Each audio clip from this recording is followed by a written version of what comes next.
ये तो गाइस आज मैं आपको बताऊंगी HTML में फॉर्म कैसे बनते हैं, उसके लिए कौन से टैग्स यूज़ होते हैं, और उसके साथ साथ दो टैग इसमें मैं यूज़ करूंगी। फील्ड सेट टैग क्या होता है और लेजेंड टैग क्या होता है वो भी बताऊंगी। मैंने स्ट्रक्चर लिख लिया है और मैंने टाइटल दे दिया है HTML 5 फॉर्म, और बॉडी में मैंने दो टैग लगाए हैं। एक फॉर्म टैग यूज़ कर रही हूँ और एक फील्ड सेट टैग यूज़ किया है मैंने। अब मैं आपको बताती हूँ फील्ड सेट टैग क्या होता है। मैंने यहाँ पे लिख लिया रिफ्रेश पेज, फाइल सेव की है। देन मैंने जब गूगल पे रन करूँगी तो मेरे पास फील्ड सेट टैग आ जाएगा कि इसी के अंदर मेरा काम होगा। इस सारे एलिमेंट्स जो जो मैं दिखूँगी वो सब कुछ फील्ड सेट के अंदर होगा, जब बाहर बिल्कुल भी नहीं जाएगा। अब फील्ड सेट के अंदर मैंने एक टैग बनाया है लेजेंड टैग। लेजेंड टैग क्या करता है, एक हेडिंग जो होती है ना उसको कैप्शन देते हैं एक लाइन में। अभी देखिए ये HTML5 मैंने लेजेंड में लिखा ही, उसने इसको कैप्शन दे दिया, HTML5 लिख दिया। अब मैं क्या करूँगी, अब मैंने लिखा है नीचे नेम कॉलन, और मैं इनपुट टैग का यूज़ करूँगी। तो इनपुट टैग मैंने इसका क्लोजिंग स्टार्टिंग ब्रैकेट ही होता है, इसका क्लोजिंग नहीं होता। तो मैंने अब इनपुट को टाइप देनी है टेक्स्ट, कि कुछ भी हम लिख सकते हैं, ठीक है। और जो नेम है उसको भी मैं उसको मैं नेम से ही कंसीडर करूँगी, क्योंकि हमने नेम लिखना है उसके अंदर।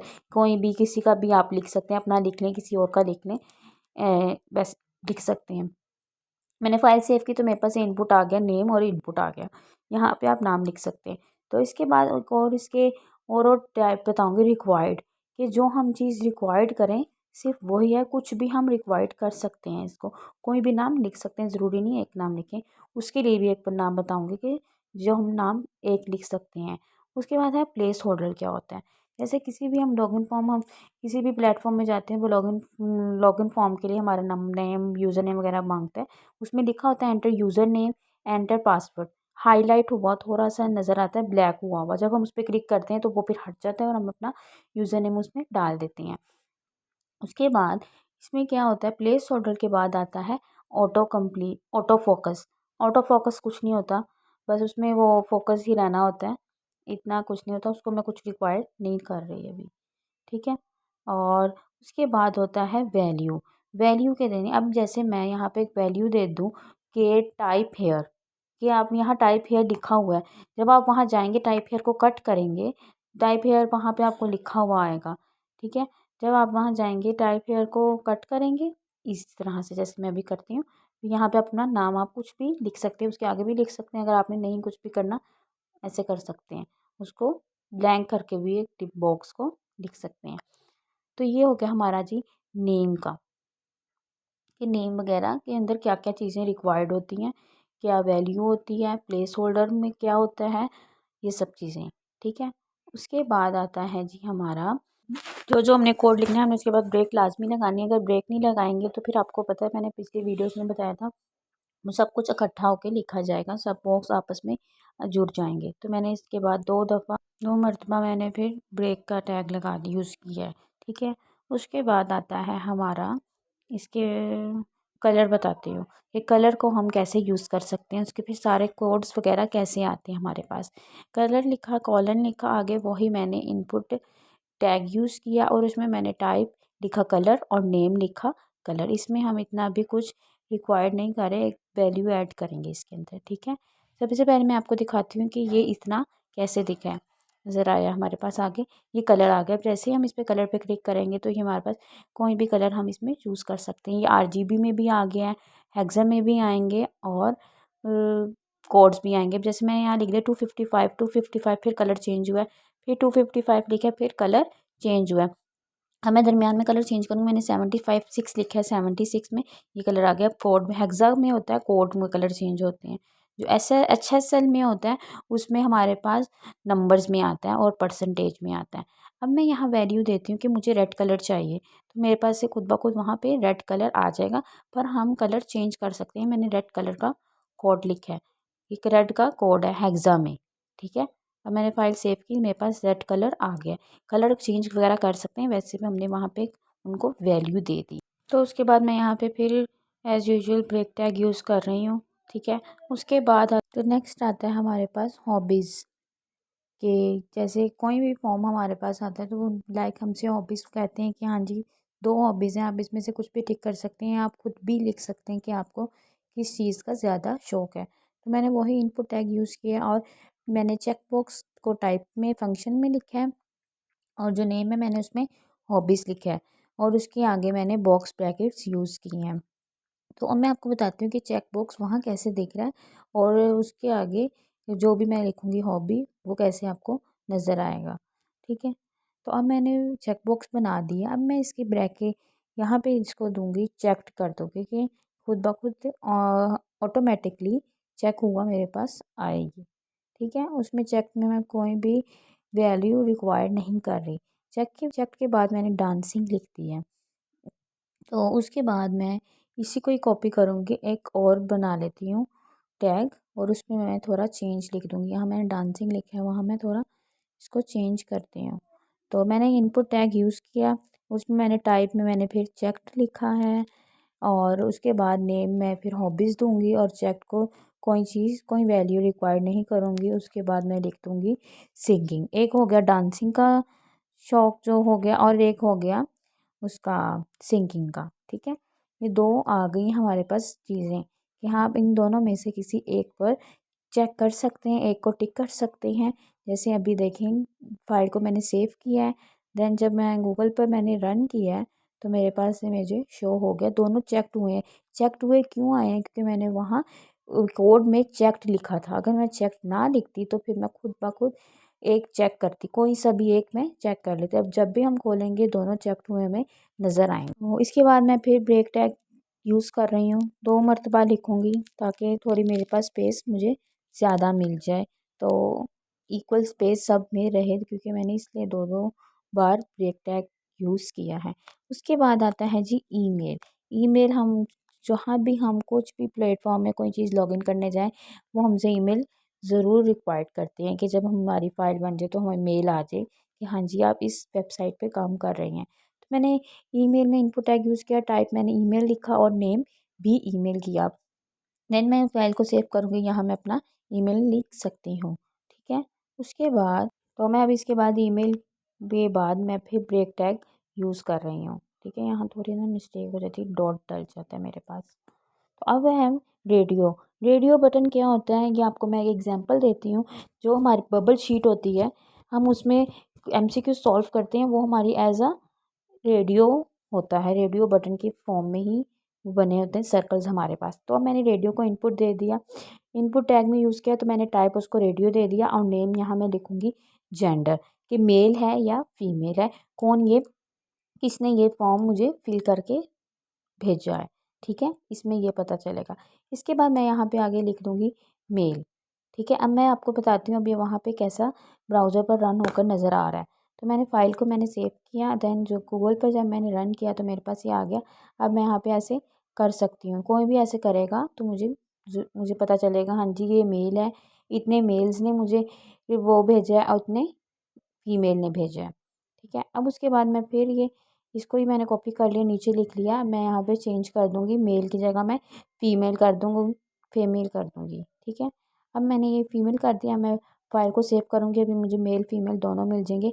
अब मैं आपको दोनों पे अब आपको क्लिक करके बताती हूँ। ठीक है, फीमेल पे भी हो रहा है और मेल पे भी हो रहा है। इसमें मैंने चेक्ड ऑप्शन नहीं डाला, ऊपर मैंने चेक्ड ऑप्शन डाला था तो इसलिए वो दोनों चेक्ड हुए मुझे अब बार बार नज़र आ रहे हैं जब भी मैं फ़ाइल रीलोड कर रही हूँ और अपने ब्राउज़र पर जा रही हूँ।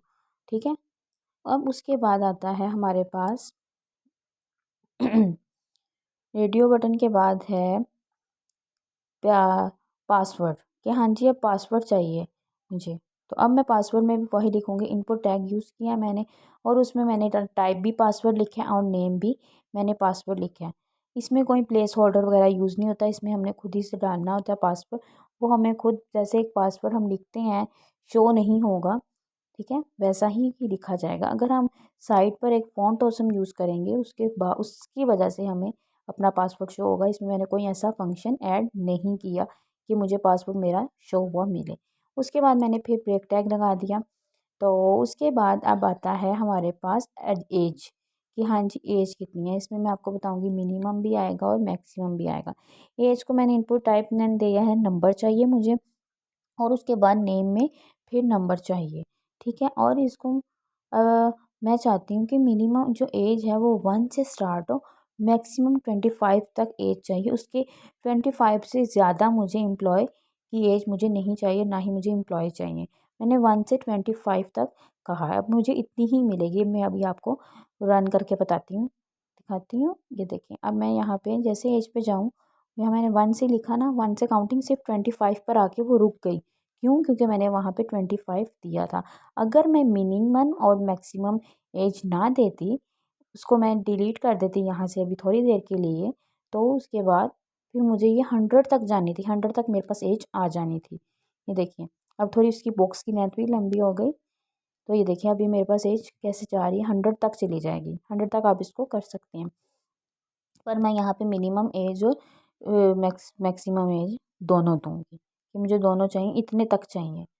ठीक है, अब उसके बाद मैंने फिर ब्रेक फंक्शन यूज़ किया है। तो उसके बाद आता है एक सीक्रेट।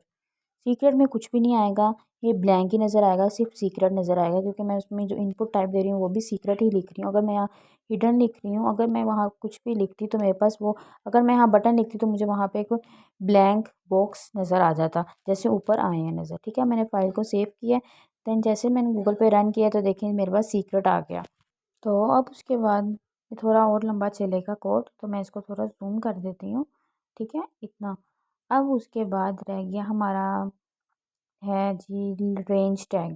के रेंज कैसे, एक लाइन होती है, जब उसको हम कलरफुल कर देते हैं, फुल कलर कर देते हैं और कम हाफ करते हैं, तो हमें पता चल जाता है कि हमारे पास इतनी रेंज है।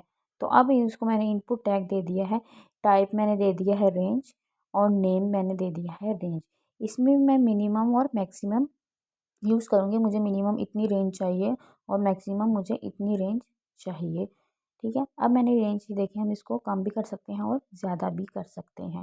ठीक है, अब मैं इसको मिनिमम और मैक्सिमम दोनों दूंगी कि मुझे इतनी इतनी रेंज चाहिए। मिनिमम मैं स्टार्ट कर रही हूँ 0 और मैक्सिमम मैं स्टार्ट कर रही हूँ 200। ठीक है, अब मैंने फ़ाइल को सेव किया। देन जब मैं गूगल पे रीलोड करूँगी तो मेरे पास जितनी मैंने मैक्सिमम मांगी है उतनी मुझे रेंज खुद ब खुद मिल जाएगी। पर हम इसको वैसे चेंज कर सकते हैं। ठीक है, और इसको मैं जब वैल्यू दूँगी, एक वैल्यू भी दे देती हूँ कि 150 तक रहे। तो अभी देखिए 150 तक खुद ब खुद रहेगी। फिर भी हम चेंजिंग वगैरह कर सकते हैं, जैसे हम अपने ऊपर किया था वैसे कर सकते हैं। जैसे ऊपर टाइप नेम पे किया था हमने, ठीक है, ये 150 आ गई है मेरे पास। ठीक है, उसके बाद है, उसके बाद सबमिट का ऑप्शन होता है कि हमने अपना फॉर्म अब सबमिट करना है। तो मैं यहाँ पे सबमिट नहीं लिखूँगी, मैंने यहाँ पे इनपुट टैग बनाऊँगी और उसी में मैंने टाइप और नेम जो है वो मैं सबमिट दे दूँगी। तो मेरे पास खुद ब खुद सबमिट का एक बटन आ जाएगा। ठीक है, वहाँ से आप लोग अपनी कुछ भी फाइल वगैरह सबमिट कर सकते हैं। ठीक है, मैंने फ़ाइल को सेव किया है। देन जब मैं गूगल पे जाके मैंने रन किया तो मेरे पास सबमिट आ गया। ये देखिए, मैंने रेंज के बाद ब्रेक नहीं लगाई तो वो रेंज के आगे ही लिखा हुआ आ गया। मैंने यहाँ 150 के आगे मैंने ब्रेक लगानी है यहाँ पे। तो अब मेरे पास अब सबमिट नीचे चला जाएगा। ठीक है, अब मैंने जब फिर दोबारा से फाइल सेव की है और तो मेरे पास सबमिट आ गई है। एक तरह ये पूरा हमारा फॉर्म बन गया कि फॉर्म किस तरह बनता है। ये हमने HTML से बनाया। जब हम इसको CSS से बनाएंगे तो हम इसको और भी ज़्यादा बेहतर बना सकते हैं। लाइक इसके पीछे हम बैकग्राउंड लगा सकते हैं, कल नेम जो है हम उसको कलर दे सकते हैं। इसके पीछे एक नेम के पीछे हम बैकग्राउंड कलर भी लगा सकते हैं। बहुत ज़्यादा चेंजिंग वगैरह हम कर सकते हैं। इसको हम किसी भी टाइप का हम इसको बॉर्डर दे सकते हैं और बॉर्डर को भी कलर दे सकते हैं कि हमें इतना चाहिए। और इमेज भी हम यहाँ पे शो कर सकते हैं कि हमें इतनी साइज़ की, इतनी विड्थ और इतनी हाइट हो, इमेज की इतनी चाहिए और उसका बॉर्डर रेडियस वगैरह इतना हो। ठीक है, अब ये देखिए मैंने ईमेल फिल नहीं किया था तो हाँ जी जी, अब ये मेरा सारा कोड था फॉर्म का, कि फॉर्म में क्या क्या चीज़ें, कौन कौन सी चीज़ यूज़ होती है। तो इसके बाद मैंने एक न्यू फाइल बनाती हूँ और इसमें मैं आपको बताती हूँ कि एक कैलेंडर कैसे बनाते हैं HTML में यूज़ करके, इन्हीं लेजेंड टैग को और फील्ड सेट को यूज़ करके। ठीक है, तो मैंने फाइल बना ली है calendar, calendar use legend tag .html के नेम से मैंने अपनी फ़ाइल बना ली है। इसमें मैं आपको बताऊंगी अब कैलेंडर कैसे बनेगा। तो वैसे मैं अपना स्ट्रक्चर लिखूंगी। ठीक है, HTML लिखूंगी तो मेरे पास स्ट्रक्चर आ जाएगा। ठीक है, अब मैं टाइटल इधर दे रही हूँ HTML5 ही दे रही हूँ। लेजेंड में मैं दूंगी कैलेंडर के नाम से। ठीक है, जो हम बना रहे हैं। तो अब मैं वही बॉडी टैग में फॉर्म बनाऊंगी, पहले फॉर्म टैग यूज़ करूँगी उसके बाद वही मैं फील्ड सेट टैग यूज़ करूँगी, उसमें उसके बाद मैं लेजेंड में कैलेंडर का कैप्शन दूँ, तो वही कैलेंडर लिखा जाएगा कि लेजेंड टैग में।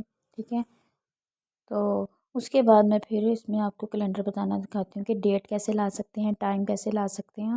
डेट टाइम लोकल क्या होता है वो सब कुछ मैं आपको बताऊँगी। तो मैं अपनी फाइल अब यहाँ से खोल रही हूँ क्योंकि मैंने न्यू फाइल बनाई थी, उसी के आगे मैंने काम नहीं किया ताकि आप कंफ्यूज ना हो, इसलिए। अगर मैं ये देखिए, अब मैंने यहाँ पे थोड़ा जूम कर लिया, देखिए अभी मेरा फील्ड सेट बन गया। अब इसी फील्ड सेट के अंदर मैं अपना जो भी मैंने एलिमेंट लिखना है वो लिखूँगी। तो सबसे पहले आ जाती है हमारे पास डेट। ठीक है, डेट में हमारे पास अब यहाँ पे मंथ भी आ जाएगा, डेट डे भी आ जाएगा और ईयर भी आ जाएगा कौन सा चल रहा है। ठीक है, अब मैं डेट के आगे ही मैंने इनपुट टैग यूज़ किया और मैं टाइप दे रही हूँ डेट, और नेम जो दे रही हूँ वो भी है डेट के नाम से। ठीक है, अब मैंने फ़ाइल को सेव किया। देन अब मैं जाके जब गूगल पे रन करूँगी तो मेरे पास डेट आ जाएगी। देखिए मैंने आपको क्या बताया था, मंथ भी आ जाएगा, डेट भी आ जाएगी और ईयर भी आ जाएगा। हम यहाँ पे खुद भी लिख सकते हैं, और जो साइड पे हमारे राइट साइड पे कैलेंडर बना हुआ छोटा सा आ रहा है, उसको मैं भी आपको क्लिक करके दिखाती हूँ। आप यहाँ से भी लिख सकते हैं, चेंजिंग वगैरह कर सकते हैं। देखिए अब देखिए 2023 का भी कैलेंडर हमारे पास आ गया।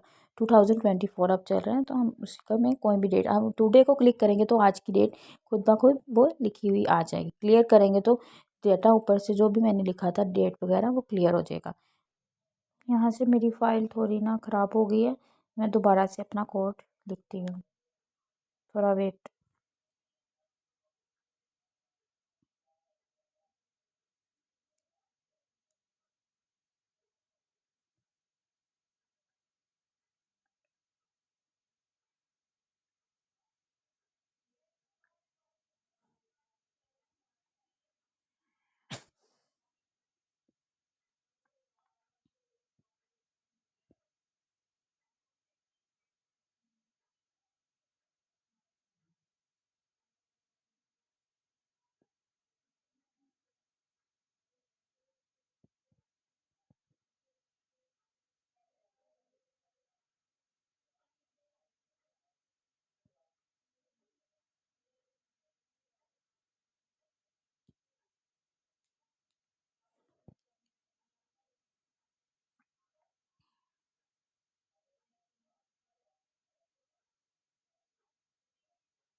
जी, तो ब्रेक टैग उसके बाद मैंने यूज़ किया डेट के बाद। तो उसके बाद आता है date time local. Date time local कि आज की डेट का टाइम भी मेरे पास आ जाए, और डेट भी आ जाए, टाइम भी आ जाए, और लोकल का मतलब पीएम है कि एएम है। ठीक है, तो अब मैंने ये इनपुट टैग यूज़ किया, तो उसके बाद मैंने टाइप में दे दिया डेट टाइम लोकल, और नेम में मैंने कोई चीज़ रिक्वायर्ड नहीं की। तो देखिए मेरे पास मंथ डेट डे टाइम भी आ गया और साथ में पीएम भी आ गया है। पीएम आएगा कि एएम होगा, जो भी आप सेट वगैरह करना चाहें वो आप यहाँ से कर सकते हैं। ठीक है, मैं डेट वगैरह यहाँ से सेट करके बता रही हूँ, मैं आपको कैलेंडर से भी बताऊँगी, और टाइम की भी साइड पे एक क्लॉक बनी हुई आ जाएगी, कैसे हमने उसको सेट वगैरह करना है। अभी देखिए मैं क्लिक किया मैंने, देखें एक साइड पे मेरे पास टाइम का फोल्डर आ गया और एक साइड पे मेरे पास कैलेंडर का फोल्डर आ गया। दोनों में से हम कुछ भी कर सकते हैं। ठीक है, जो टाइम चल रहा है वो भी कर सकते हैं, जो नहीं भी चल रहा वो भी लिख सकते हैं। उसके बाद मैं फिर यहाँ पे ब्रेक टैग यूज़ कर रही हूँ। तो उसके बाद आता है जी हमारे पास टाइम। खाली अब टाइम आएगा इसमें, पीएम एएम आएगा और टाइम आएगा, आवर्स और सेकंड्स आएंगे। तो उसके बाद आएगा हमारे पास एक क्लॉक बनी हुई आ जाएगी। पहले तो कैलेंडर बना हुआ आ रहा था, अब क्लॉक आएगी बनी हुई। तो मैं यहाँ से उसको मैंने ऊपर वाले को कॉपी कर लिया इनपुट टैग को, और मैंने यहाँ पे टाइम और डेट और लोकल हटा दिया और टाइम मैंने लिख दिया है। ठीक है, अब मैं फाइल को सेव कर रही हूँ। तो अब मेरे पास ये देखिए मेरे पास आ गया है, यहाँ से भी टाइम वगैरह सेट कर सकते हैं हम। ठीक है, उसके बाद आता है जी हमारे पास ब्रेक टैग लगाया। उसके बाद आता है मेरे पास मंथ, कि इसमें मंथ नेम आए और मंथ का साथ में जो ईयर चल रहा है वो ईयर भी आए। ठीक है, वही चीज़ मैंने ऊपर वाले यूज़ किया है। अब इसमें मैंने फाइल को मैंने सेव किया है। देन जब गूगल पे जाके रन करूँगी तो मैं अपना मंथ नेम यहाँ पे अभी मैं फर्स्ट लेटर लिखूँगी, वो खुद ब ऑटोमेटिकली मुझे फेबररी लिखा हुआ दे देगा। और यहाँ पे मैंने 2024 कर दिया है, और यहाँ से भी मैं मंथ सेलेक्ट कर सकती हूँ। मंथ का अलग फ़ोल्डर आया, कैलेंडर में डेट्स वगैरह आई थी, इसमें ये आया। टुडे मंथ भी दिस मंथ भी कर सकते हैं कि जो मंथ चल रहा है, ठीक है। उसके बाद ये देखिए आगे स्क्रॉल करेंगे तो हमारे पास 2025, 26 एंड चलता जाएगा, ठीक है। उसके बाद मैं फिर ब्रेक टैग, मैं इसको यहाँ से कॉपी ही कर लेती हूँ कि बार बार मैं भी यही चीज़ पेस्ट करूँ। तो उसके बाद करते हैं हाँ जी वीक, कि हाँ जी वीक इसमें आएगा मंथ में जो वीक चल रहा है वो कौन सा चल रहा है, ठीक है। ये वो वीक आएगा, ये मंडे ट्यूसडे नहीं, 1 2 3 4 वाली डेट नहीं आएगी। वीक की बात हो रही है, मंथ में कौन सा वीक चल रहा है। तो मैंने यहाँ लिखा है अप टू, ठीक है। और उसके बाद मैंने लिख दिया है 2024। जब मैं इसको क्लिक करूँगी तो यहाँ से मैं वीक सेलेक्ट कर सकती हूँ कि जैन में कौन सा वीक है, फेब में कौन सा वीक है, फिर मार्च का कौन सा वीक चल रहा है, ऐसे वगैरह सब कुछ मैं करूँगी, ठीक है। उसके बाद ये आता है हमारे पास रेंज आ जाएगा, वो जो हमने पिछली वीडियो में अभी देखा है, इसमें भी वैसा ही रेंज यूज़ करेंगे। रेंज लिखा, इनपुट में टाइप भी रेंज दिया और नेम को भी रेंज दिया, ठीक है। तो उस दोनों में रेंज करके वहाँ पे हम कुछ भी जाके सिलेक्ट कर सकते हैं, कितनी भी लाइन हमें पूरी करनी हो ब्लू उतनी हो जाएगी जितनी हमें चाहिए होगी, हम डायल। ये था सारा हमारा कैलेंडर का कोड। आपने मेरी वीडियोज़ को लाइक करना है, चैनल को सब्सक्राइब करना है और बेल आइकन को दबाना मत भूलिएगा।